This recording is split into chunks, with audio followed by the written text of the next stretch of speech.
HR professionals and company supervisors, and we provide divorce coaching and case management, providing the guidance and direction that your divorcing employees so desperately need. Divorce is a huge disruptor, not only to the employee going through it, but to the company they work for.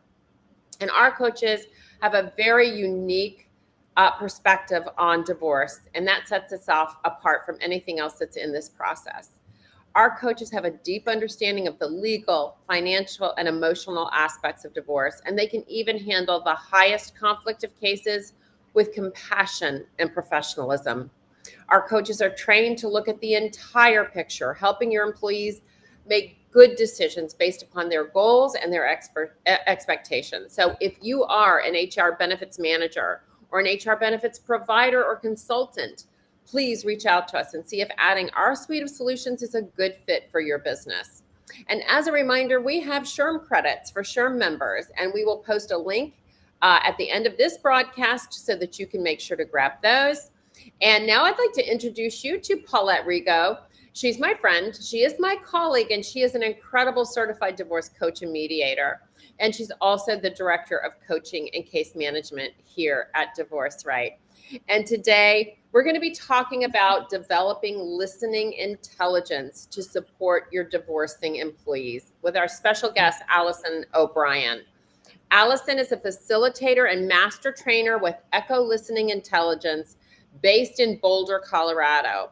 Since 2014, she's been helping to build a worldwide network of listening experts, certifying practitioners to deliver the Echo Listening Profile in 10 countries across 4 continents.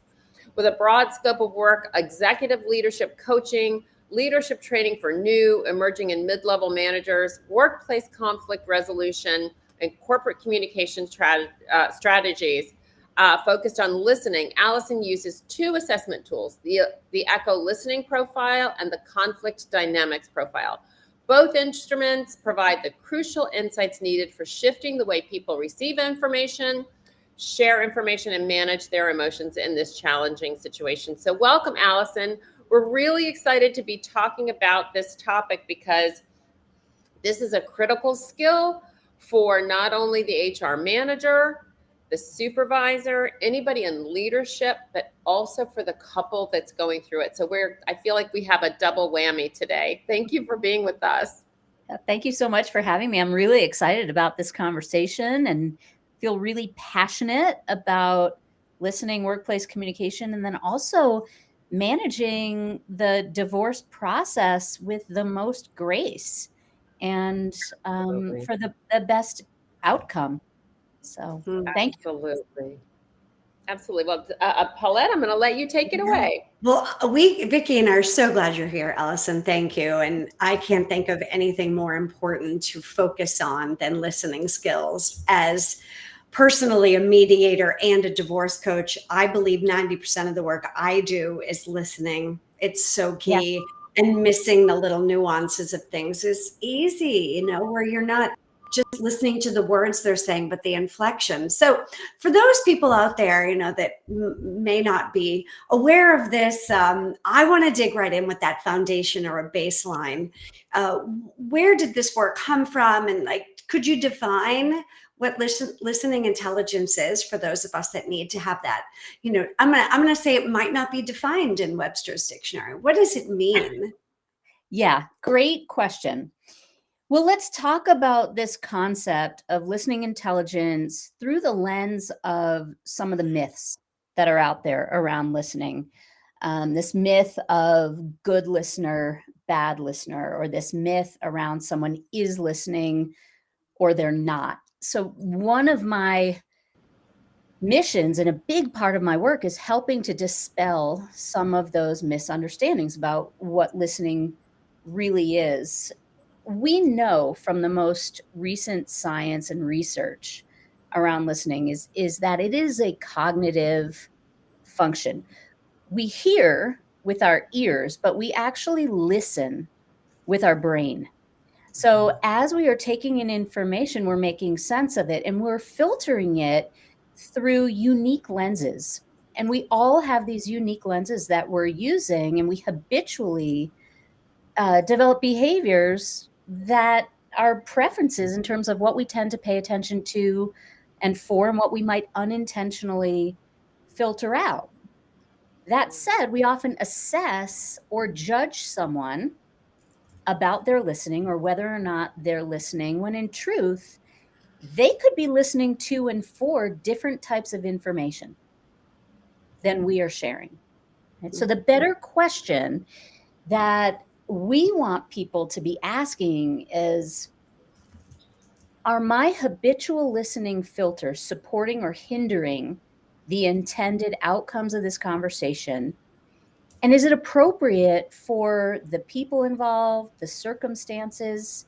And do I need to adapt my habitual filters, my default in this moment right now to adjust to these circumstances? And that's what listening intelligence is. It's built on this concept of self-awareness, presence, and recognizing the needs of our conversational partners, what's at stake for them, and then being able to adjust in real time to what we're in observation of.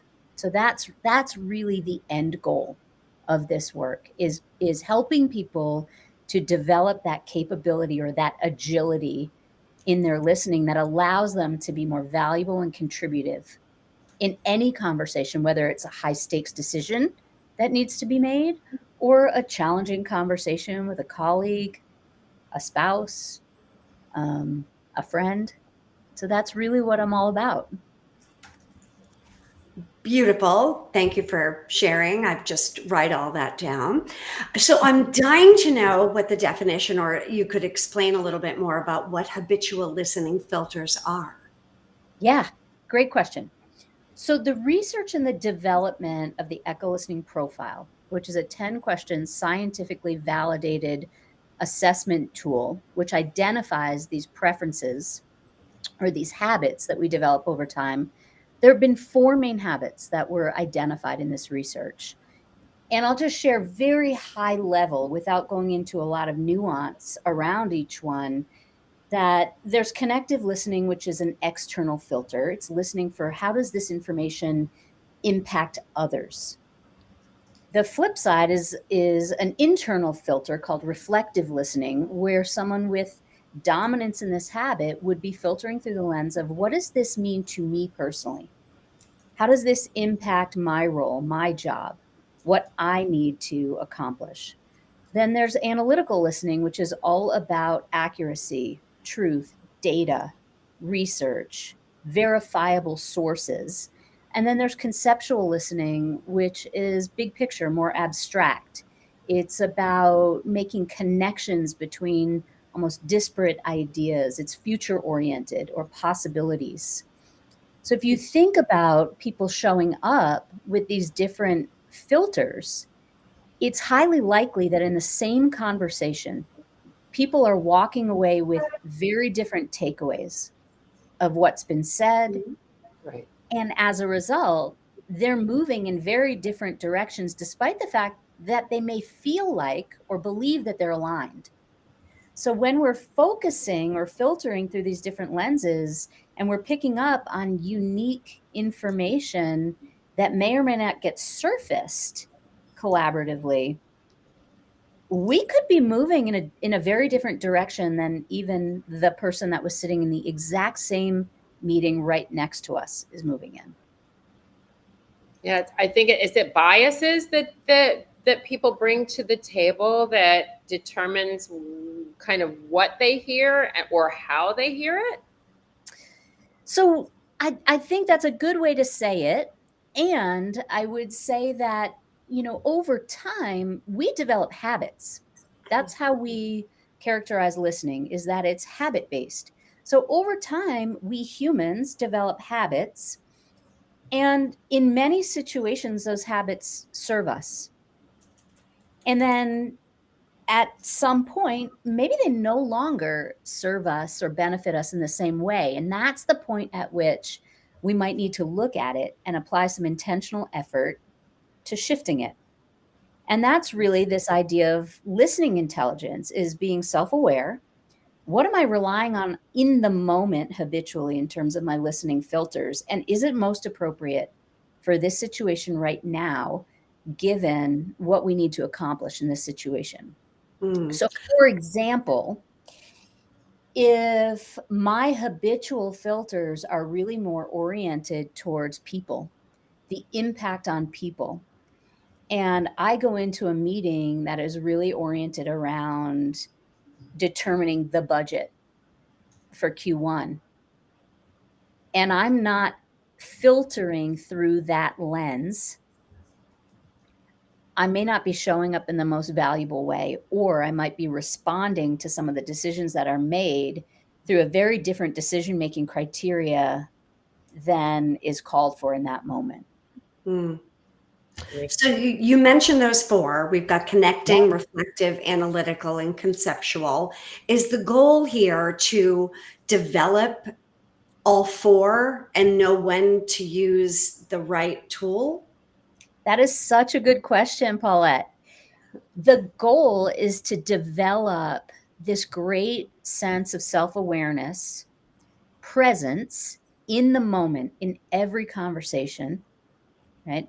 That Mhm. self-awareness, that presence, and then have the skill or the capacity to shift into a habitual filter that might not necessarily be a default for us or come easy to us, but to know how to apply that intentional effort or energy in order to pick up on different information that could be really valuable in that moment and could inform decision making, could enhance our perspective or shift our perspective about something.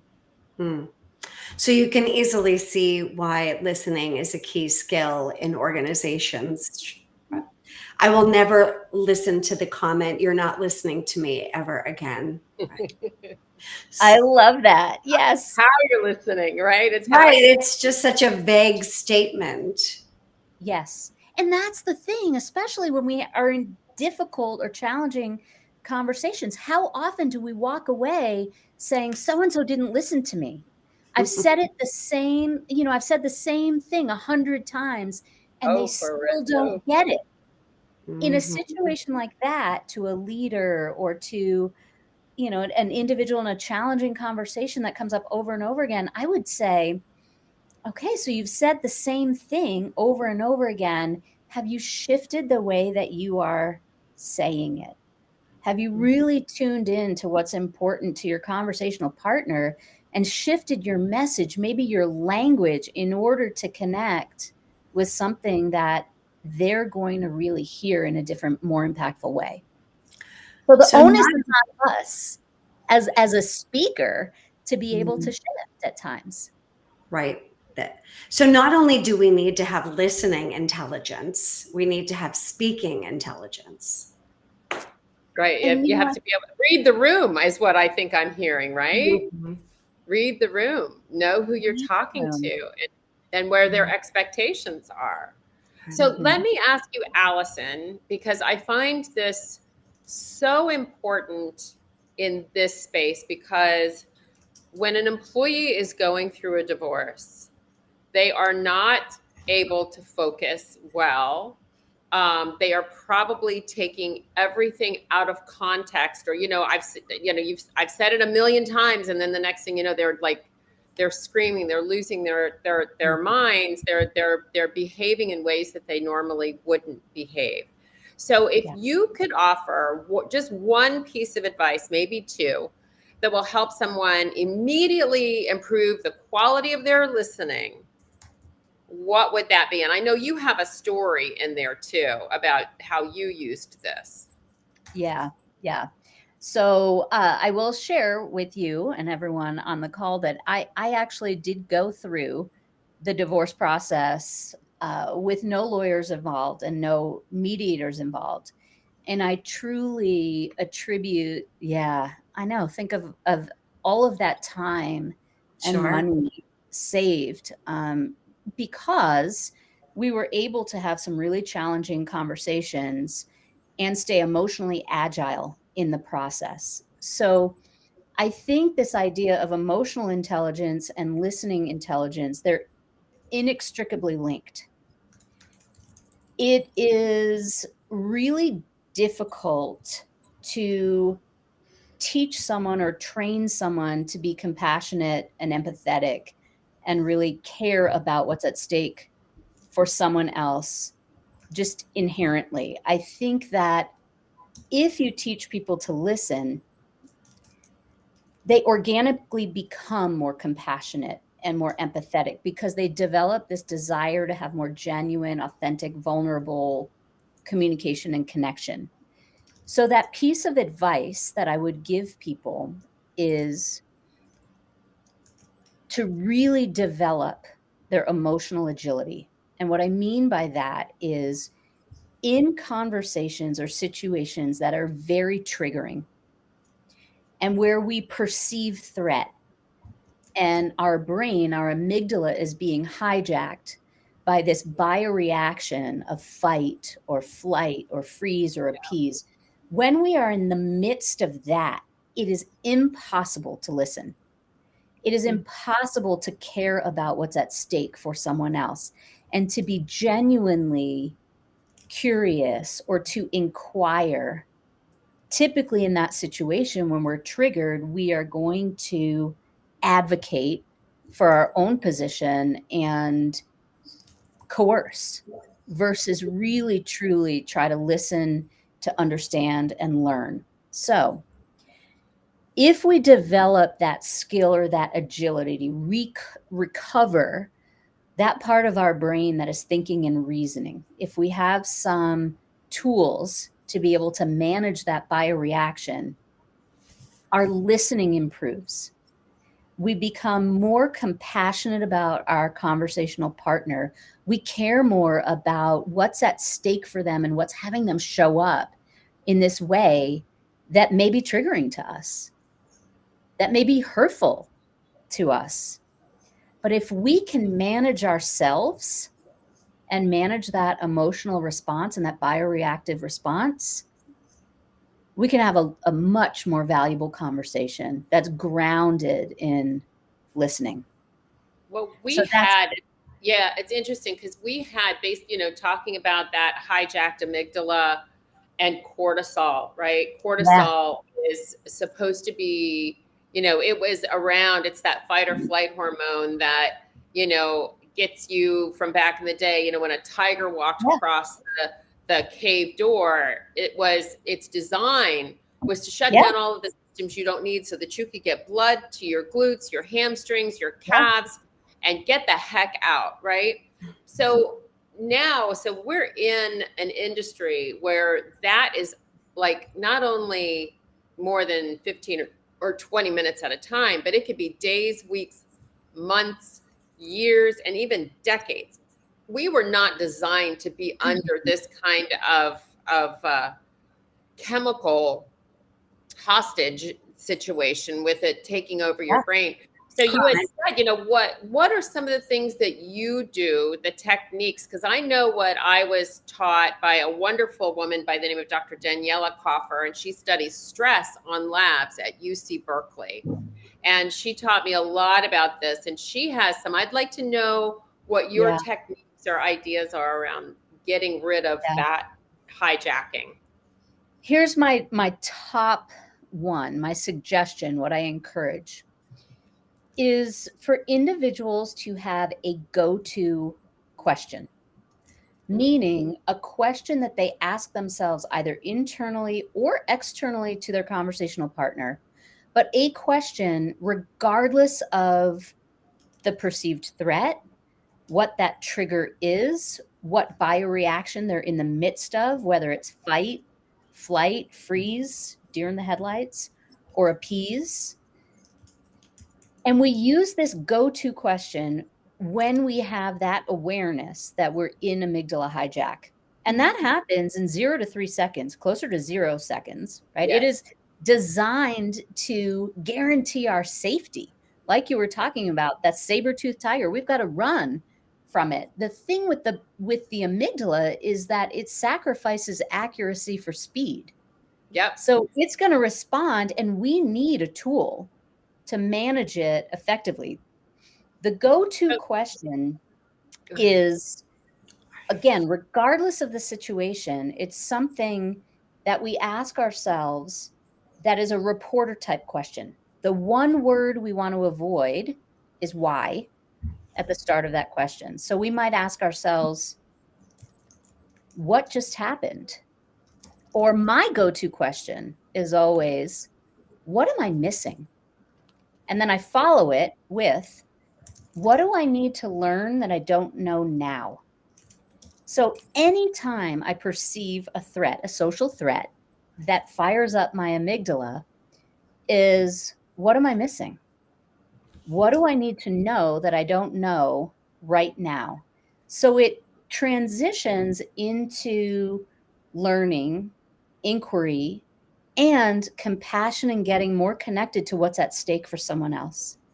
So, for example, with my former husband, in these really challenging conversations, when he would say something that just fired me up, and I would have my hands on the keys, ready to respond, or I was ready to, fight back in the moment, I would pause and ask myself my go to, which transitions into this idea of what's at stake for him in this. What is underneath this response that's creating this behavior or this statement or this resistance? And just shifting into that, more inquiry, curiosity reduces some of that bioreactive response. Hmm. I'm not saying it's easy. It takes a lot of energy. It takes a lot of practice. We're not reliable in this immediately. We sometimes have epic failures, and we have to return to the practice and take responsibility for the way that we showed up and acknowledge in that moment, maybe my listening wasn't really where it needed to be. I love that. We have a comment from Celia. It says, I think one of the big issues is that this is not something people think about until it becomes an issue for them, but then it becomes all consuming.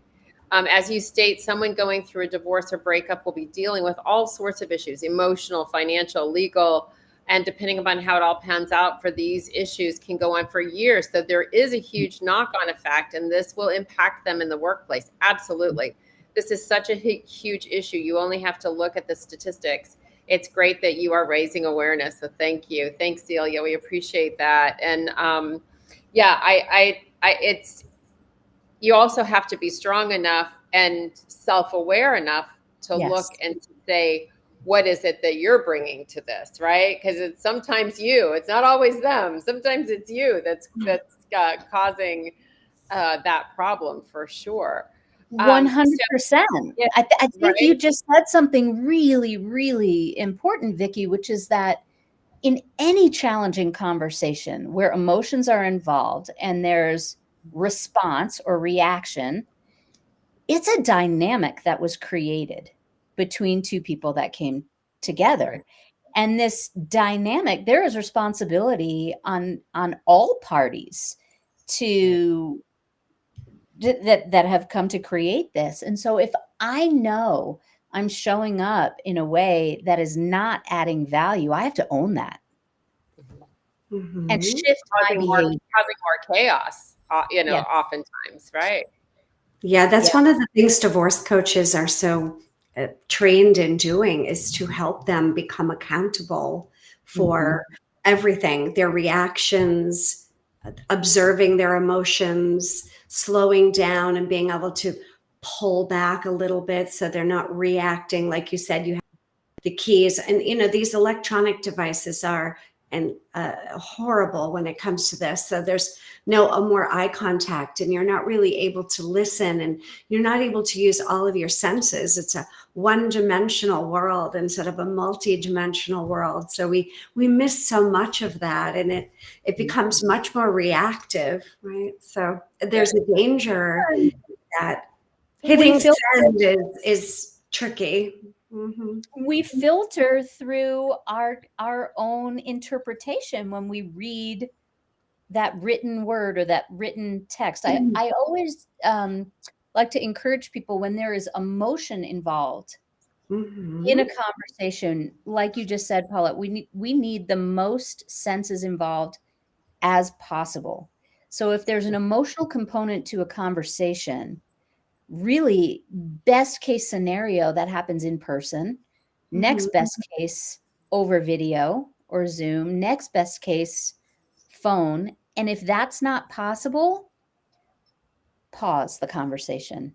Back and Mhm. forth over text or email is the worst way to have a conversation when there's an How, emotional component. yeah, But the how, 5-second rule in divorce doesn't work. It's at least 48-hour rule in my world. So, yeah, yeah. So as we wrap this up, are there any insights into improving listening when we're in that super highly emotionally charged conversation, either with an employee, right, or particularly with a spouse? What are, give us a little bit, maybe some tips and techniques for that Yeah, emotionally charged, really challenging situation. in that moment, what you need is time. You need to buy yourself time in order to recover that prefrontal cortex, the reasoning, discerning, thinking part of the brain. So that might mean actually saying out loud, I need a moment. I need a timeout. Or it might be simply taking it, breathing. We need at least a minimum of 10 to 14 seconds. And I would say use that go to question. Find one that is really appropriate for you. You can use mine if you like, which is what am I missing? What do I need to learn that I don't know now? mm, Um, but you can develop your own. And I would say ask that of yourself. You don't need to have the answer to it in the moment, but what's really important is taking that time before responding. The other thing, you might ask an open-ended question. You might say, "Tell me more about that," when you're in a challenging conversation. What's at stake for you in this? Right, right. That Mhm. sounds amazing. Um, as we wrapped up, I want to remind everybody that if you are a member of SHRM, we have SHRM credits for you. So click on this link, and that will take you to a form to fill out and grab that credit. Allison, if somebody wants to get in touch with you, can I share your email address? Please do. Yes, I'm happy to have a conversation with anyone Uh, about this. Yeah, I think that this is really important. I think that listening to an employee that's in a really bad headspace is really having a hard time with what's happening in their personal life. This skill is critical. So please reach out to Allison.